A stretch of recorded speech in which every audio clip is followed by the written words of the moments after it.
Georgia Fuddle, the Great Detective, Chapter 7, Detective on the Hunt. Georgia sat on the old armchair by the log stove in the kitchen. She decided to meditate over the details of the case.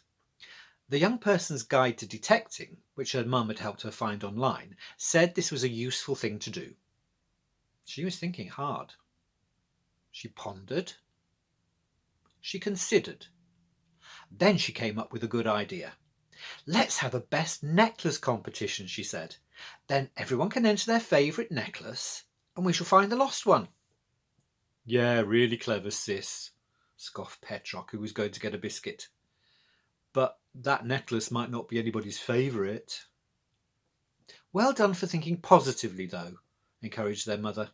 "And Petrock, one biscuit will be quite sufficient. I saw how many times you went back to the sweet stall today." Georgia was disappointed she couldn't come up with another good idea. But she was sneakily pleased that Petrock had got told off.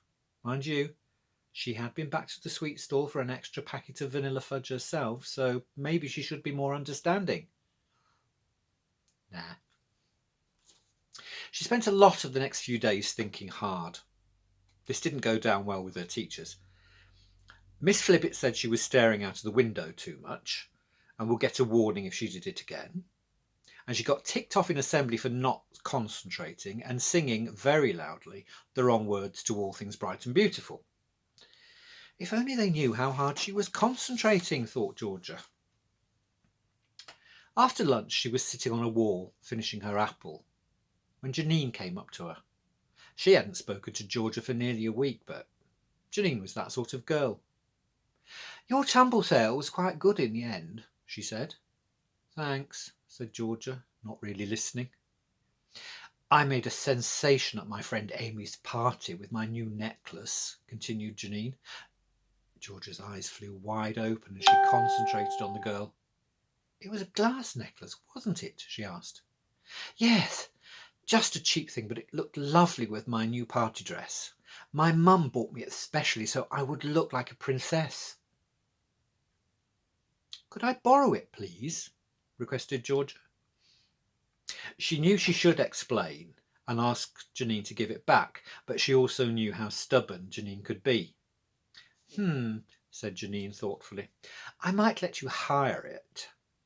That's what all the fashionable jewellers do for parties, you know." "It can't have cost you much," said Georgia. "Give me 60p and you can have it," Janine replied. "All my best friends have seen it now, so it's not much use to me anymore." Georgia considered for a moment. If it was the wrong necklace, at least she could wear it. "I'll give you the money after school," she said. "Cool. Come round to my house and I'll give you the necklace then." By 4 o'clock the deal was done and Georgia was walking towards Miss Pearson's house. Janine had tried to drive a hard bargain by demanding £1 for the necklace when they got to her house, but her mum overheard. "Janine," she admonished her daughter, "you weren't brought up to be greedy about money. You know we always try to buy you what you like. Now, if you don't want the necklace, give it away. It's only a bit of old jumble sale rubbish." "Yes, mum. Sorry, mum," muttered Janine. Georgia had never seen her behave so nicely. "There you go, Georgia. Enjoy your party," or whatever. Georgia smiled when she thought of the old bit of jumble sale rubbish. She kept one hand behind her back when she knocked on Miss Pearson's door with the other. Once Miss Pearson opened the door, Georgia produced the necklace. "Is this the right one?" she asked. Miss Pearson burst into tears of delight as she took the necklace from Georgia. "Oh, my dear," she said, happily tearful. "Thank you so much for finding it." "It only took a bit of detective work," Georgia informed her. "I have to say I'm very impressed. Come inside and we shall have a little celebration tea." Once Miss Pearson phoned Mr. Fuddle to explain where Georgia was, the two of them sat down to afternoon tea. There was lemonade or tea to drink. There were also little, neat sandwiches, buns, and a large angel cake filled with cream. Georgia really enjoyed herself, especially while eating a big slice of the angel cake. After tea, Miss Pearson left the room for a little while. When she came back, she was carrying 2 necklaces that looked exactly the same. "Can you tell which is real and which is glass?" she asked. Georgia looked very carefully, and one definitely looked more sparkly than the other when you peered at them both together. "This one is real," she said, pointing to the one on the left. "That's right," said Miss Pearson. "I can't have looked properly the other day." "Well, thank goodness you have it back." "Then thank goodness and thank you, Georgia Fuddle," beamed Miss Pearson.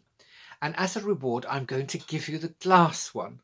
Only this time I really know it is the glass one." Georgia thanked her and went home feeling very proud. She was also pleased that now Miss Pearson wouldn't get the 2 necklaces mixed up ever again. She thought Janine would be jealous, not just of her finding the necklace, but also because she would never be as good a detective as Georgia.